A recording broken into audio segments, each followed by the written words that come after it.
Hola, ¿qué tal? Bienvenidos a una clase en donde vamos a ver pues una etapa subsecuente a la lixiviación y a la extracción por solvente. No olvidemos que en un proceso hidrometalúrgico la primera etapa es la lixiviación.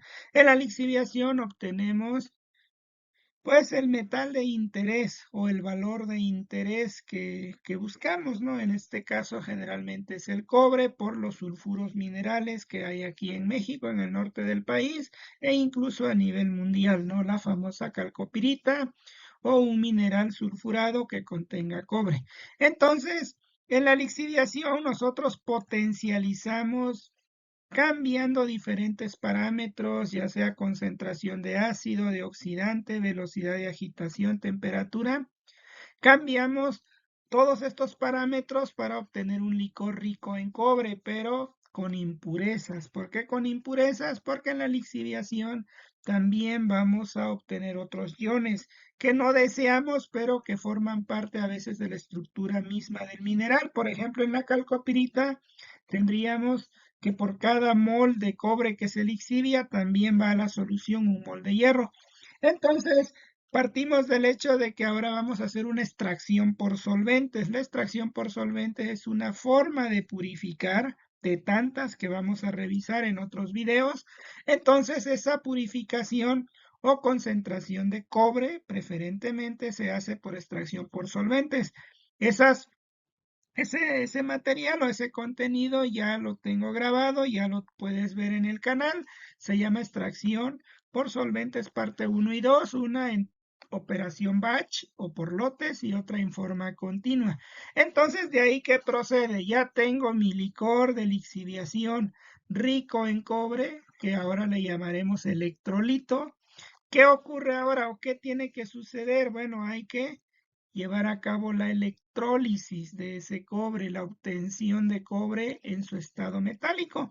Y para ello necesitamos electroquímica, necesitamos una fuente de poder que nos dé corriente. ¿Por qué necesitamos una fuente de poder? La respuesta es porque esta reacción que queremos nosotros que ocurra, que el cobre 2 más pase a ser cobre cero, tiene un potencial redox negativo. ¿Y qué significa? Que ese potencial de celda, al ser negativo, implica que la reacción no es espontánea, que este proceso no va a ocurrir por sí solo. Necesita corriente eléctrica o en este caso energía externa. Para ello utilizamos un cátodo. Los cátodos generalmente que se utilizan, un cátodo es la superficie donde ocurre la reacción de reducción. En ese caso el cobre pasa de cobre 2 más a cobre cero. Este es un cátodo y generalmente son de acero inoxidable. Por otro lado, se tiene un ánodo, es donde ocurre la reacción que de alguna forma cierra todo este proceso, el circuito, y es la reacción anódica. No olvides que si hay una reacción catódica, muy probablemente hay una reacción anódica, es decir, una gana los electrones y otra representa la pérdida de los electrones. Para ello se utilizan ánodos de aleación, generalmente son de plomo con estaño. Bueno, esta es la reacción catódica, el cátodo, que es como cobre 2 más, se pretende que vaya a cobre cero, y la reacción anódica, entonces el agua es de alguna manera la sustancia que se oxida para formar oxígeno y dos electrones. Algo muy importante de la electrólisis o electrodeposición es que se libera ácido. Entonces, cuando tú haces este proceso, la solución es más ácida al final. ¿Por qué? Porque se producen 2 moles de ácido por cada mol de cobre que logras de alguna manera reducir a estado metálico. Para ello, entonces tenemos este esquema. Generalmente aquí tenemos el ánodo, este es el cátodo, aquí viene cómo se mueven los electrones, van del ánodo al cátodo, o bueno, este es el camino que se sigue, la ruta. El ánodo está polarizado positivo, el cátodo está polarizado negativo. En el cátodo viajan los iones positivos porque este es negativo para ocurrir la reacción catódica.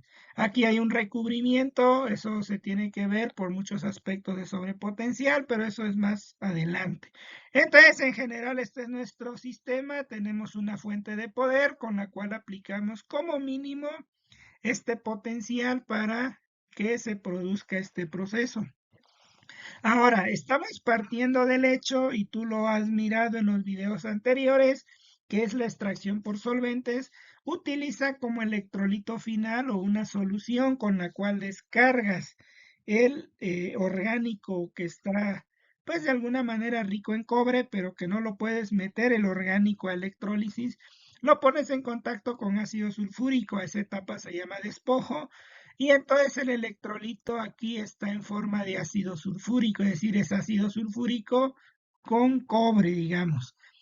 ¿Qué pasaría si esto no estuviera así? Si pensamos que el cobre no está de esta manera, sino que estuviera como cobre en forma de un complejo, pues la situación cambia y por lo tanto la electrólisis es diferente. Entonces, si tú utilizas aditivos orgánicos que forman complejos con el cobre, como cloruros, como amoníaco, como otro ejemplo puede ser EDTA, pues la situación va a ser, incluso puede ser más difícil, pero hay que calcular ese potencial. Bueno, de manera general, aquí te muestro cómo es una celda electrolítica. Aquí tenemos donde se conectan los caimanes. Aquí está el electrodo, puedes ver el ánodo y el cátodo. Aquí encontramos un electrodo también que sirve como contraelectrodo de referencia para imponer el potencial que queremos aplicar. Aquí te queda más clara esta referencia. Hay un contraelectrodo, que sería este, pero tenemos también un electrodo de referencia, ¿sí? Y un electrodo de trabajo. El contraelectrodo aquí sería el ánodo, el electrodo de trabajo sería nuestro cátodo que queremos reducir y por lo tanto el electrodo de referencia tiene que ser un electrodo que te ayuda a imponer una diferencia potencial en ese circuito. En general, el cambio de potencial que aplicamos pues tiene que ver con el electrodo, en este caso de referencia, menos el electrodo de trabajo. Si vemos aquí, entonces se anota una expresión IRS, se llama potencial debido a la caída o a la resistencia de la solución. La S viene de solution. Entonces tenemos este ejemplo. El cambio de potencial tiene que tener estos tres parámetros. Generalmente consideramos únicamente dos y tenemos un potencial que llamamos de celda. En general, aquí se ve un sistema también electroquímico donde tenemos pues un sistema para evaluar estos parámetros. Con la caída de potencial, que es algo muy importante que ya miramos, pues tiene que ver con que si yo coloco dos electrodos y hay una solución, evidentemente la solución representa una resistencia para que el cobre 2 más pues logre llegar al cátodo, ¿verdad? Esa resistencia, pues, se debe a que también hay iones, hay una conductividad. Esta resistencia se puede calcular con esta expresión matemática, donde D es el espacio que separa a los electrodos. Entonces, esa distancia, si se hace más grande, la resistencia obviamente va a ser más grande. Y además, si el área es más pequeña, la resistencia aumenta. En ese sentido, vamos a ver cómo se calcula este parámetro. Por ejemplo, dice, calcule la caída de potencial entre dos electrodos que están separados 10 centímetros, cuya área transversal es 1 centímetro cuadrado. Nos dicen que la solución es 1 mol sobre decímetro cúbico y que la conductividad del cloruro de potasio es una solución de cloruro de potasio la que tiene. Y tenemos que la corriente que fluye entre ambos electrodos es esta. Tenemos que para KCl un equivalente es igual a 1 mol. ¿Por qué? Porque recuerda de tu clase de química, los equivalentes son el peso molecular entre la valencia del metal. En este caso el potasio es 1 más, por ello un equivalente es igual a 1 mol. Calculamos K, en este caso es la solución, bueno, tiene este valor, creo que se llama como resistividad, si mal no recuerdo, pero no es conductividad, y lo multiplicamos por la concentración. Aquí utilizamos que un equivalente, los decímetros, y nos queda con este valor, ¿sí? En ese sentido, entonces, equivalente se cancela, centímetros cuadrados, y tenemos este valor. La resistencia es la distancia entre este valor de resistividad y tenemos la resistencia en ohms. Si multiplicamos I por R, pues nos queda el voltaje. Entonces tenemos 0.68 milivolts. Podrías pensar, bueno, ¿qué son 0.68 milivolts? Bueno, aquí podemos resumir que a corrientes bajas, o sea, si esta corriente es muy pequeña, evidentemente el potencial debido a la solución a la resistencia, pues va a ser pequeño. Pero en el caso de corrientes altas, este valor sí es muy importante. Por ello, debemos siempre tomarlo en cuenta, ¿sí? Ahora te invito a leer, aquí hay mucha teoría al respecto, aquí, perdón, está mal escrito, pero son curvas de polarización o sobrepotencial. ¿Qué es el sobrepotencial? Bueno, cuando nosotros hacemos electrólisis, hay una diferencia de potencial entre el potencial de reducción, o sea, el potencial para la especie que se reduce, que está determinado termodinámicamente por una semirreacción, digamos que es la reacción de reducción que yo quiero hacer, pero el potencial que en realidad se observa es distinto. Esa diferencia de potenciales es lo que se le llama sobrepotencial. Esto tiene que ver con abundante teoría, la ecuación de Bödler y Volmer o la ecuación de Tafel, en donde vemos precisamente las corrientes anódicas, corrientes catódicas y sobre todo una corriente que se llama IL, corriente límite. Bueno, te invito a ver esta parte en algún libro porque es muy importante para complementar este entendimiento. Lo único que yo quería abordar el concepto sobre potencial. ¿Por qué motivo? Por lo siguiente, porque cuando tú tienes una celda y ya tienes el cobre concentrado, digamos, porque ya hiciste extracción por solventes o alguna manera que tuviste que llevar a cabo para concentrar el cobre ya con mínimas impurezas de otros componentes, pues bueno, el potencial que tienes que aplicar es el siguiente. Es el potencial reversible o potencial de celda que lo calculas como E del ánodo menos E del cátodo. Y aquí tienes que ver los sobrepotenciales. El sobrepotencial anódico, que ya te dije, es la diferencia de potencial termodinámico estándar, el potencial que está establecido para una celda, para una reacción, menos el potencial que se está trabajando. Por ahí aquí le ponen valor absoluto. Y entonces aquí tenemos un sobrepotencial en el ánodo, un sobrepotencial en el cátodo, pero hay que agregar el potencial de quién?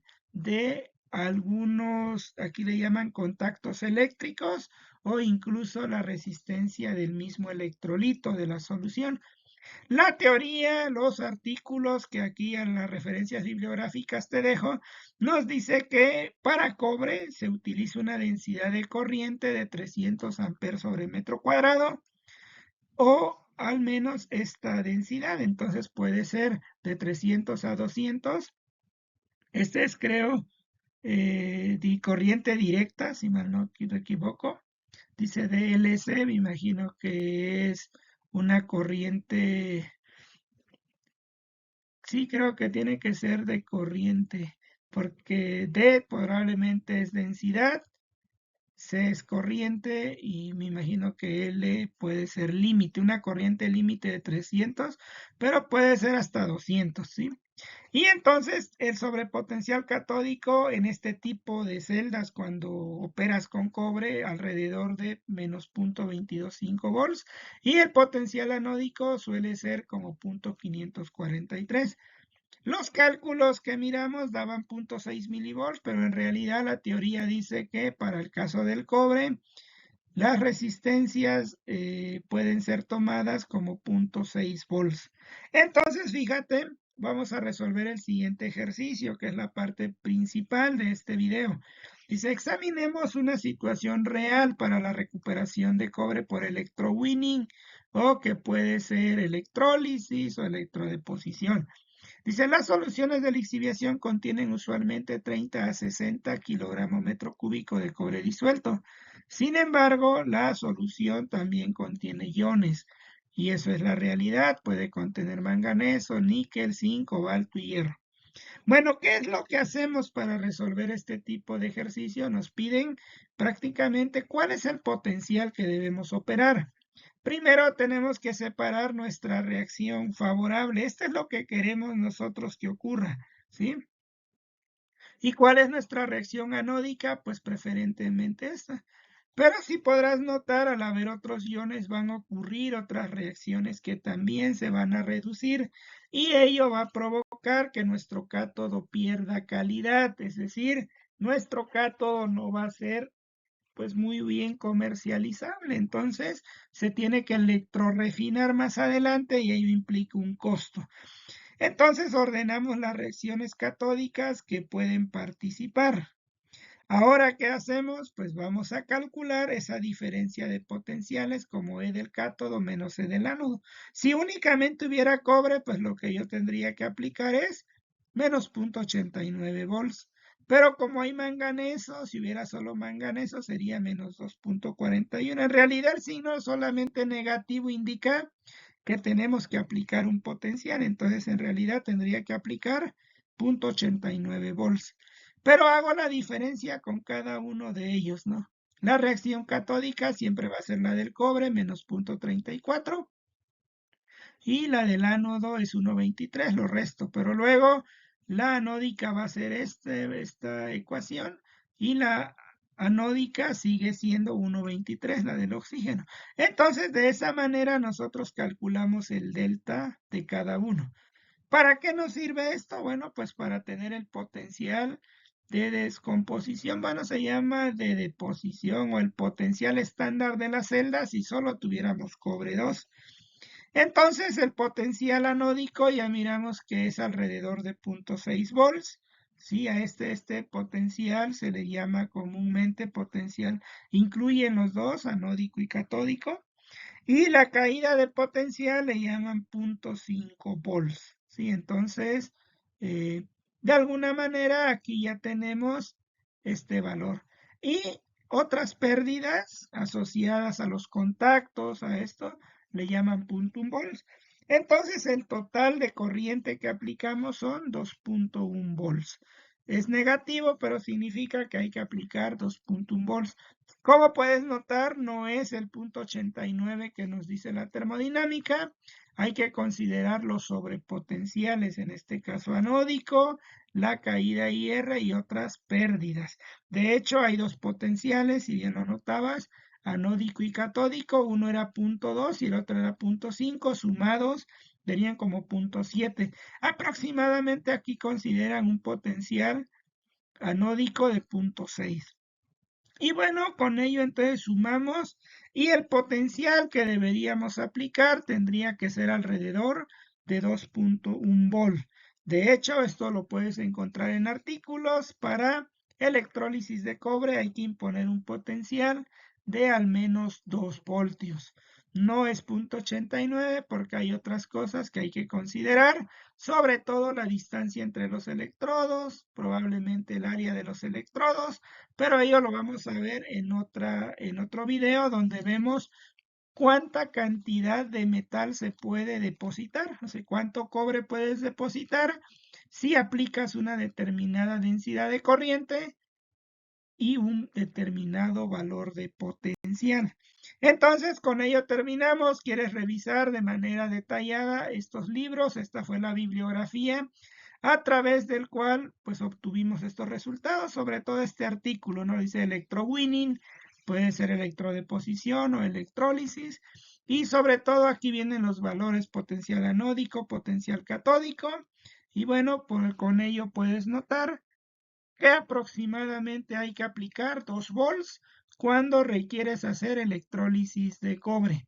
Bueno, espero te haya gustado este video. Por favor, regálame un comentario, compártelo con personas que creas que les puede ser útil y sobre todo, si tienes y está en tu posibilidad, te invito a que hagas una donación. Ahí dejo en mi perfil una cuenta de PayPal, pero también próximamente ya voy a abrir membresías.